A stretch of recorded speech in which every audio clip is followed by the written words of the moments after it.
sa first family, lalong-lalo na kay ate, kay kuya. Maraming salamat po sa lahat. Hindi ko na po iisa-isahin kasi sa dami nyo na po na naitulong sa amin.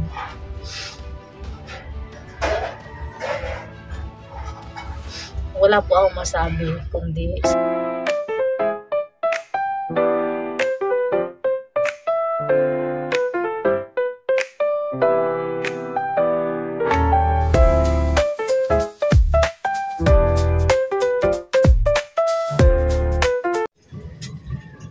isang mapagpalang hapon po sa atin lahat, mga ka-business, mga kapapi, mga kamars. Ayun.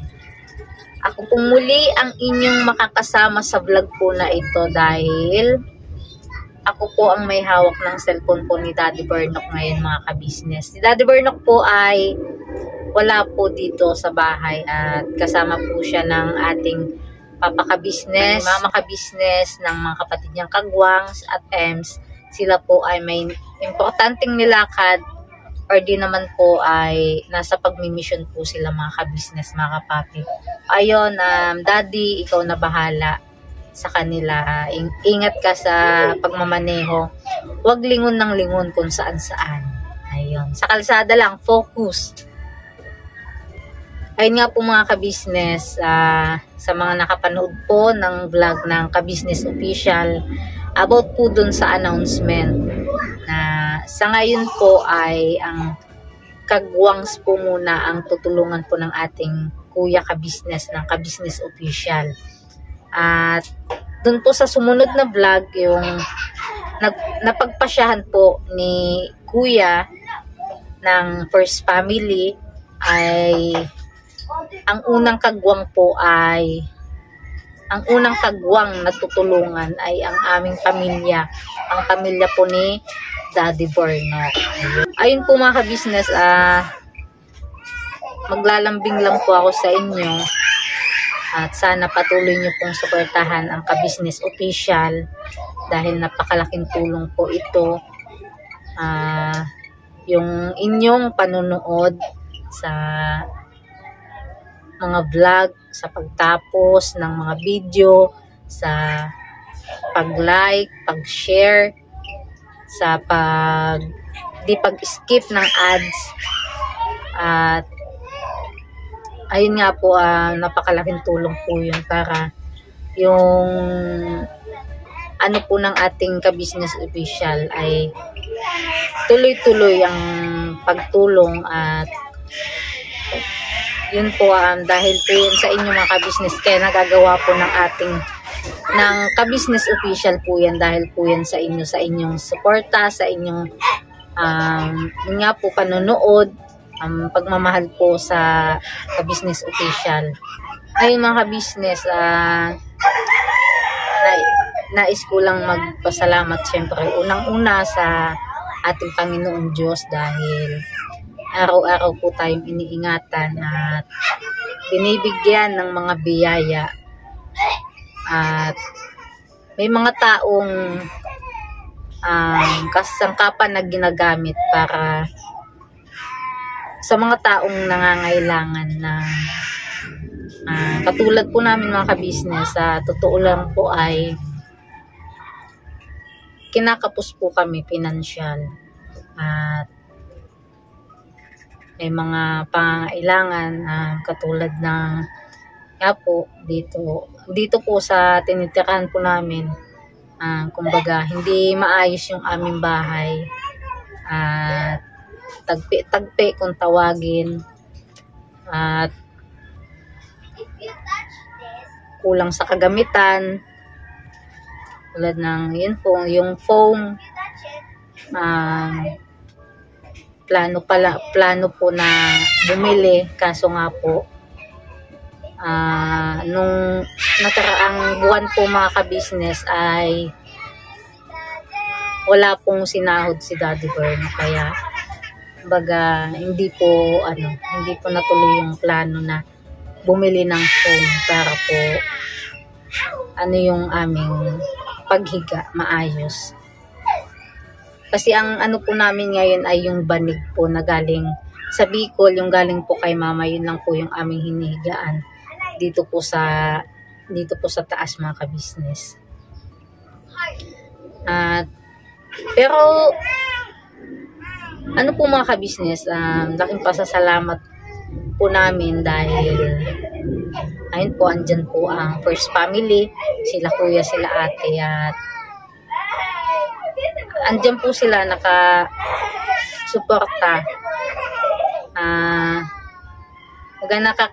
Yung pang-araw-araw po namin mga ka-business ay nakakaraos po kami. At nakakakain po kami mga ka-business dahil po sa first family kay ate, kay kuya.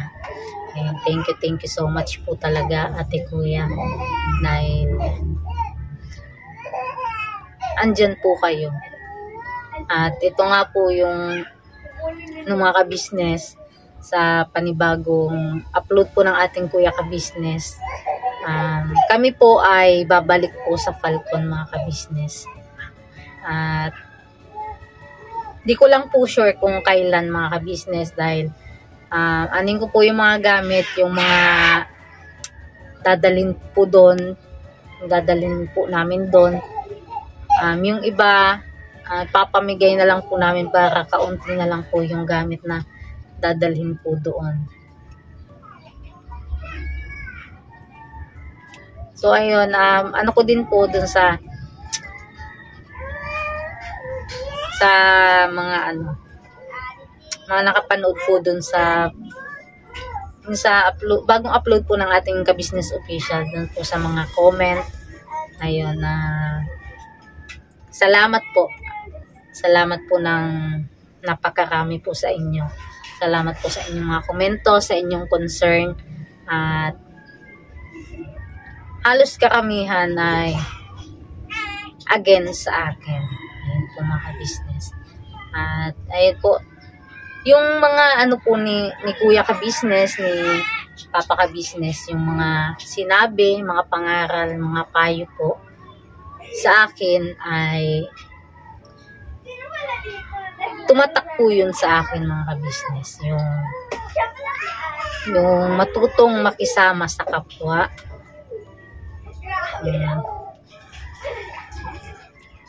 Kasi yun naman po talaga mga ka-business kumbaga hindi habang buhay na hindi ka pwedeng na ikaw lang. Kailangan matuto ka na sa ibang tao. At yun nga, pag magaling kang makisama, madami kang kaibigan. Pag madaming kang kaibigan, pag may problema ka, madaming sa'yo, madaming tutulong, dadamay. Pag ikaw ay may problema, handa silang makinig, gano'n mga business. At yun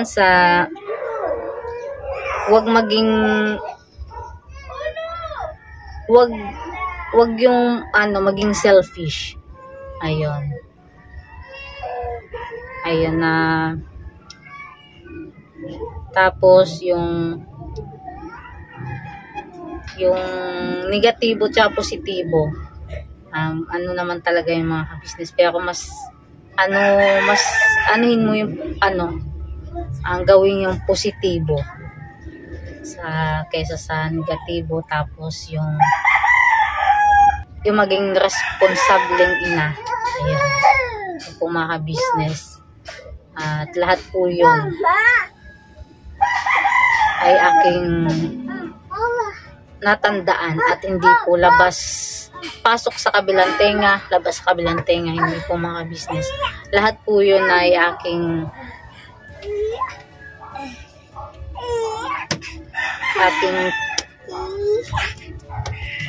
tumatak po sa puso at isip ko po yung mga business, at gagawin ko po yun, patutunayan ko po yun mga ka-business. Yan po si Boyet. Saan ikaw galing nga? Pagod na ikaw. Pagod. Say hi. Hi. Hello. Hello. Ate, saan ate? ate. Kaya po si Baby Boy at mga ka-business. Ayun ha, patalastas lang po tayo muna sandali mga ka-business, ano. So ayun po, kami po ay dealer ng mga sewing machine. Iba-ibang klase mga sewing machine po, high speed, aging, piping, etc. Ano po, household, industrial.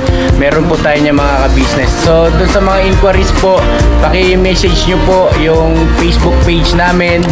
At paki-contact rin po kami sa aming cellphone number. Maraming salamat po mga ka-business. So ayun, tuloy na panonood. Discover! Yay! So ayun po mga ka-business, about po kay Baby Boyet.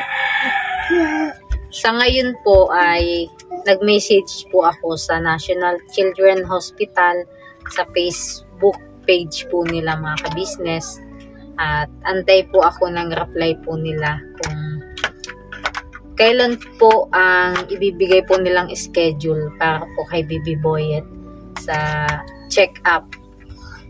Kasi hindi po kasi pwedeng basta-basta po pumunta ng hospital dahil hindi din po tatanggapin pag wala ka pong schedule. Kasi yun po yung pagdating po dun sa loob, tatanungin ka po kung may schedule ka. Titingnan po nila yun doon sa record kung andun po yung pangalan ng pasyente ano po doon mga ka-business. Kaya antay po tayo ngayon sa schedule po ni Baby Boy. At pag may schedule na po mga ka-business, agad-agad ko pong dadalhin si Baby Boy sa ospital at para po malaman at magawa na yung magawa na yung tuloy-tuloy na proseso hanggang sa siya may admit, maoperahan na po, sana matuloy na yung operasyon niya para maano na po yung ating mga damdamin mga ka-business. Dahil alam ko po pati po kayo mga ka-business ay nag-aalala sa kalagayan ng Baby Boy.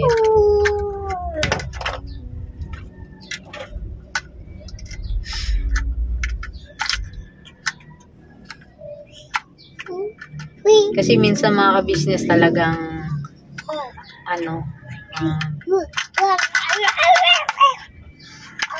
sa dami ng problema, yung talaga yung si Baby Boy, yung inaano ko mga ka-business. Kasi hindi ko kasi talaga in-expect yung magkakaganyan yung aking anak.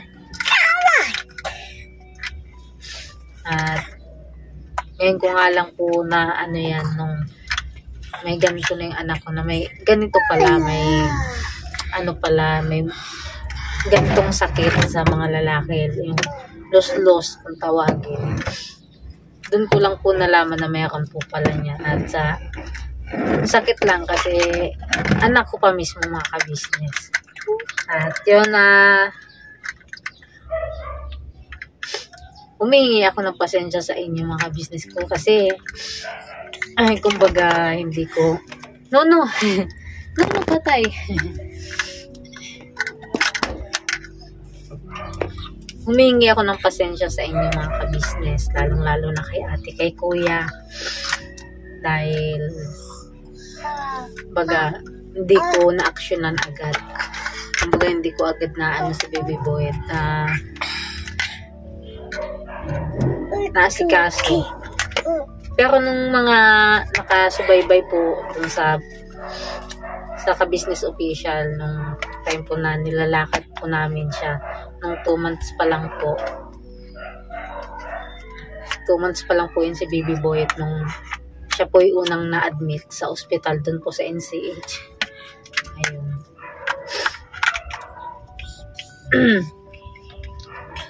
Dapat din po kasi yun mga business. Kumbaga na po kasi kami ni Daddy.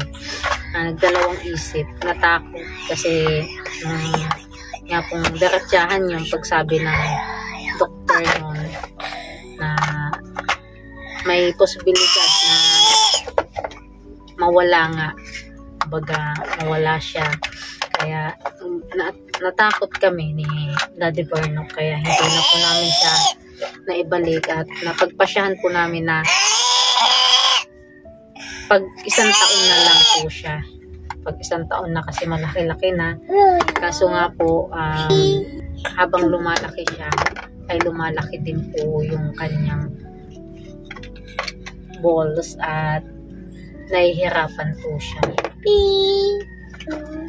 Dito po, nung mga nakaraan, ilang beses siyang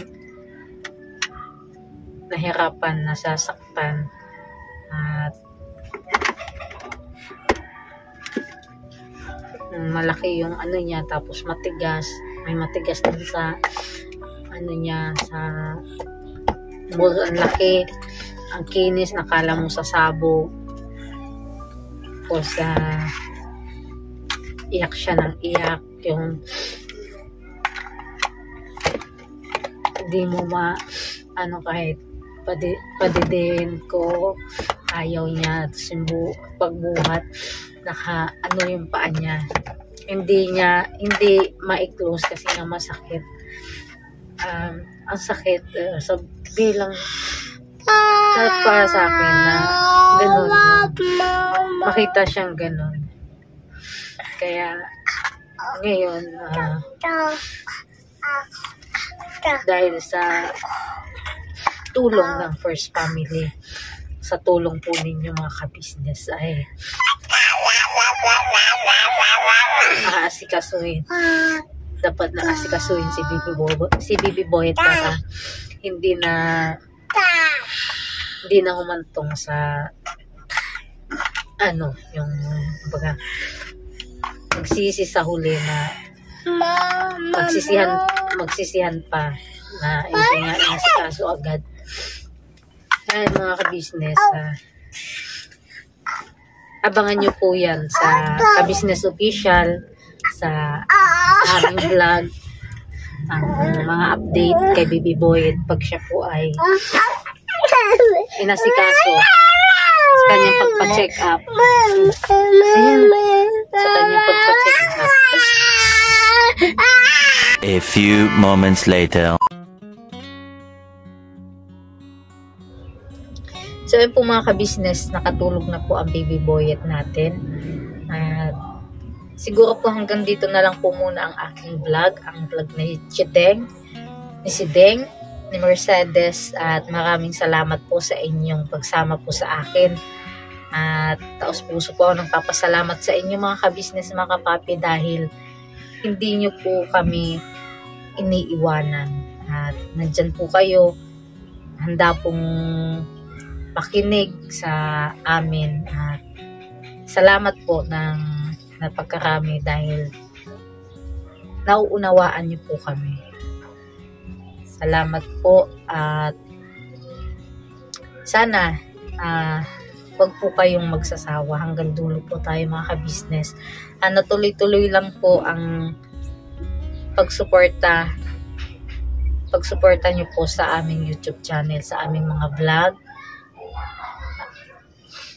Lalong-lalo na po sa ka-business official, sa Papa Dings TV, sa Mrs. KB official, sa ka-business family, at sa lahat po ng kagwangs, at syempre si Medyo Kagwang official, Editor Daryl official, at ang Vera and Lito official. Ayun po mga ka-business, pakisportahan po lahat po ng kabuuhan ng ka-business family. Ayun, thank you so much po agad sa inyo mga ka-business, sa inyong walang sawang pagsuporta sa amin po mga YouTube channel. At salamat po sa inyong pagmamahal, sa lahat-lahat po. Sama-sama po tayo hanggang dulo. Birabanat lang po tayo mga ka-business. Ayun nga po pala, dagdag ko lang po. sa first family, lalong-lalo na kay ate, kay kuya. Maraming salamat po sa lahat. Hindi ko na po iisa-isahin kasi sa dami nyo na po na naitulong sa amin.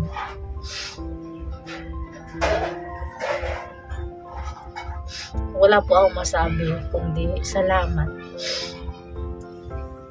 Salamat po ng sobra dahil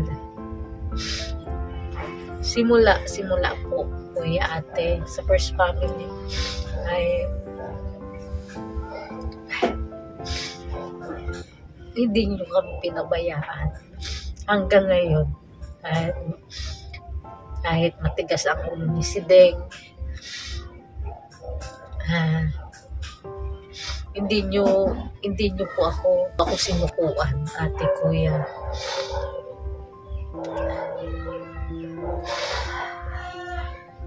Pasensya na po. At lahat ng payo nyo, pangaral nyo sa akin, lahat po yun nakatatak po yun sa isip at puso po, ate, kuya. Lahat po ng sinabi nyo ay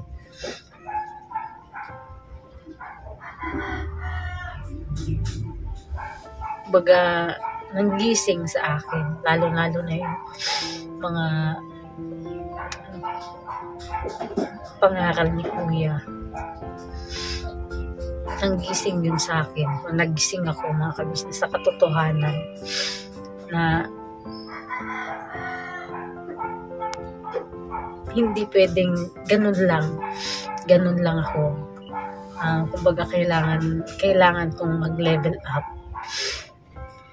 Ayun, sobrang salamat po talaga, ate, kuya, sa lahat. At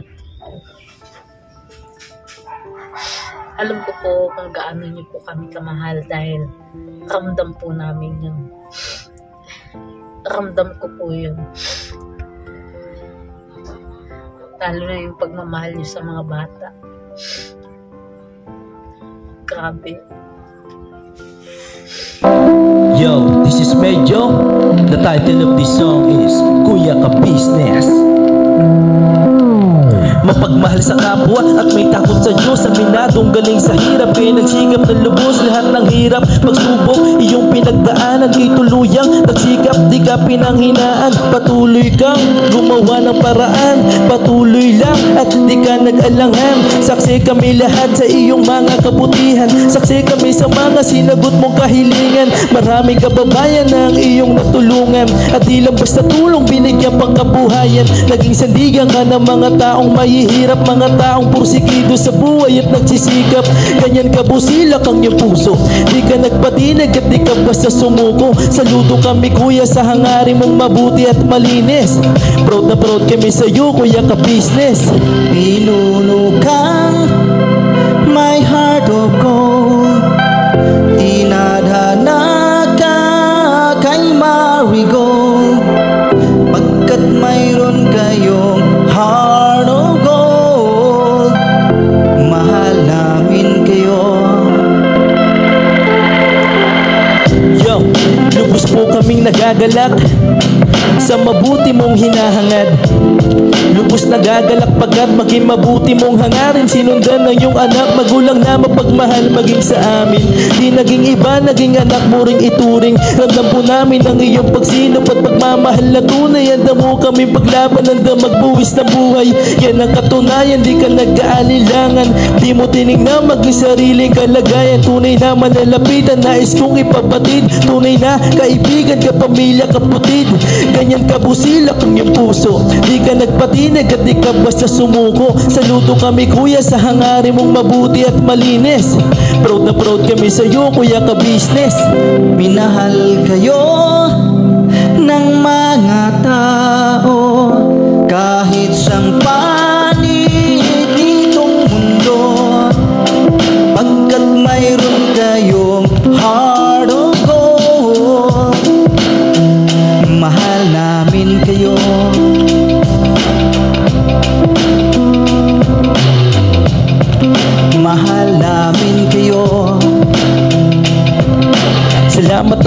marami sa iyo kuya, salamat ng marami sa iyo pong pangunguna. Pinangunahan mo kami sa hadikain mong pagtulong.